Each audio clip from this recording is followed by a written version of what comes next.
Pernahkah kamu merasa terjebak, terkunci dalam situasi yang seolah tanpa jalan keluar? Mungkin itu masalah keuangan, kesehatan, atau bahkan perasaan tertekan yang tak kunjung usai. Kita semua pernah merasakan penjara dalam hidup kita. Tapi ada kisah luar biasa dalam kitab Kisah Para Rasul 16 ayat 23 sampai dengan ayat 26 yang akan mengubah perspektifmu. Bayangkan Paulus dan Silas. Mereka ditangkap, dicambuk habis-habisan, dan dilemparkan ke dalam penjara paling dalam. Kaki mereka dibelenggu di pasungan, sebuah alat yang sangat menyiksa. Secara manusiawi, ini adalah akhir dari segalanya. Mereka seharusnya putus asa, meratap, atau mengutuk keadaan. Tapi apa yang mereka lakukan di tengah kegelapan dan rasa sakit itu? Mereka berdoa dan menyanyikan puji-pujian bagi Allah. Dan kemudian, terjadilah mukjizat. Tiba-tiba, ada gempa bumi yang dahsyat. Fondasi penjara berguncang, pintu-pintu terbuka lebar, dan yang paling menakjubkan, semua belenggu terlepas dari setiap tahanan. Bukan hanya Paulus dan Silas yang dibebaskan, tetapi semua orang yang ada di sana juga mengalami kebebasan. Kisah ini bukan sekadar cerita masa lalu.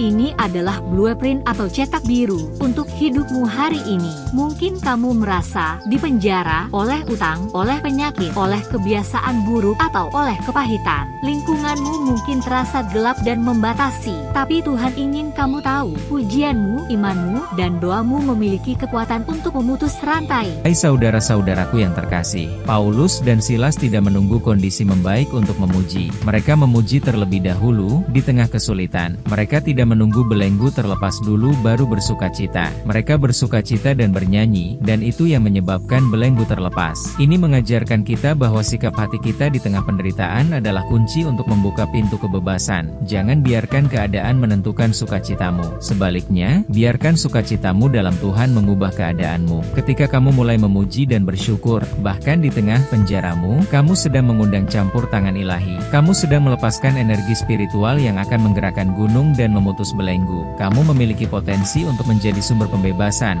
bukan hanya untuk dirimu sendiri, tetapi juga untuk orang-orang di sekitarmu. Seperti Paulus dan Silas yang membebaskan semua tahanan, iman dan ketahananmu bisa menjadi mercusuar harapan bagi mereka yang juga terjebak. Mulailah memuji, mulailah bersyukur, mulailah berdoa dengan iman, bahkan di tempat yang paling gelap. Karena di dalam pujianmu, ada kunci untuk membebaskan dirimu dan orang lain. Apakah kamu siap untuk memutus rantai penderitaanmu hari ini? Tetap bertahan dan taat dan laksanakanlah segera.